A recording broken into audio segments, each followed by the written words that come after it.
CWSC ಅಲ್ಲಿ ತೆಗೆದುಕೊಂಡ ನಿರ್ಧಾರ? CWC ಮೀಟಿಂಗ್ ಅಲ್ಲಿ ಇವಾಗ parliament session monsoon session complete ಆಯಿತು. ಆ ಸೆಷನ್ ನಲ್ಲಿ ನಾವೇನು ಇಶ್ಯೂಸ್ ಟೇಕಪ್ ಮಾಡಿದ್ದೀವಿ ಅದು ಸ್ಟೂಡೆಂಟ್ಸ್ ಎಜುಕೇಶನ್ ಇರ್ಬೋದು, ಎಕ್ಸಾಮಿನೇಷನ್ ಎಜುಕೇಶನ್ ಸಿಸ್ಟಮ್ ಇರ್ಬೋದು, ಅದರ ಜೊತೆಯಲ್ಲಿ ರಾಮ ಮಂದಿರದಲ್ಲಿ ಆಗಿರೋ ಒಂದು ಹಗರಣ, ರಾಮ ಮಂದಿರದಲ್ಲಿ ಆಗಿರೋ ಒಂದು ಚಡಾವಾ ಚೋರಿ ಅನ್ನ ನಾವೇನ್ ಹೇಳಿದೀವಿ ಅದನ್ನು ತಗೊಂಡು ಡಿಸ್ಕಸ್ ಮಾಡಿದೀವಿ. ಎಥನಾಲ್ ಇಶ್ಯೂ ಡಿಸ್ಕಸ್ ಮಾಡಿದೀವಿ. ಆಮೇಲೆ ಜೊತೆಯಲ್ಲಿ ಬೇರೆ ಇಂಪಾರ್ಟೆಂಟ್ ಇಶ್ಯೂಸ್, ಅರುಣಾಚಲ್ ಪ್ರದೇಶದಲ್ಲಿ ಆಗ್ತಾ ಇರೋ ಬಾರ್ಡರ್ ಇಶ್ಯೂ ಚೈನಾ ಜೊತೆಲಿ ಅದನ್ನು ಹೈಲೈಟ್ ಮಾಡಿ ಅದನ್ನು ಡಿಸ್ಕಸ್ ಮಾಡಿದ್ವಿ. ಮತ್ತೆ ಆರ್ಗನೈಸೇಷನಲ್ ನಮ್ಮ ಇಶ್ಯೂಸ್ ಏನಿದೆ ಅದನ್ನೆಲ್ಲ ಡಿಸ್ಕಸ್ ಮಾಡಿದ್ವಿ. ಕಂಟೆಂಪ್ರರಿ ಪೊಲಿಟಿಕ್ಸ್, ಕಂಟೆಂಪ್ರರಿ ಇಶ್ಯೂಸ್ ಎಲ್ಲ ಟೇಕಪ್ ಮಾಡಿ ವಿಸ್ತಾರವಾಗಿ ಡಿಸ್ಕಷನ್ ತಗೊಂಡು ನಿರ್ಣಯ ತಗೊಂಡಿದ್ವಿ.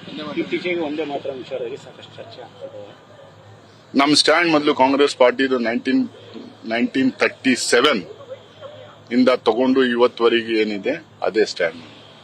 ಕಾನ್ಸ್ಟಿಟ್ಯೂಯೆಂಟ್ ಅಸೆಂಬ್ಲಿನಲ್ಲಿ ಏನ್ ಸ್ಟ್ಯಾಂಡ್ ಇತ್ತು, ಕಾನ್ಸ್ಟಿಟ್ಯೂಯೆಂಟ್ ಅಸೆಂಬ್ಲಿ ಸದಸ್ಯರದು ಅದೇ ಸ್ಟ್ಯಾಂಡ್.